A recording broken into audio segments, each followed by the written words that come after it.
హోషేయ 5:10 నీళ్లు ప్రవహించినట్లు నేను వారి మీద నా ఉగ్రతను కుమ్మరిస్తాను అంటున్నాడు ప్రభు.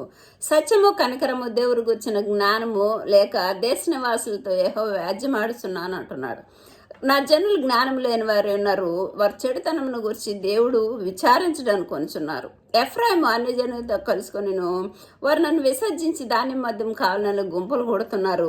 అధిపతులు తమ పరికిన గర్వ మాటలను బట్టి మాటలకు చిక్కుబడి ఉన్నారు. ఇట్టి పరిస్థితుల్లో ప్రభు అంటున్నాడు, వారు మనసు తిప్పుకొని నన్ను వెతికేంత వరకు నేను నా స్థలానికి పోతాను.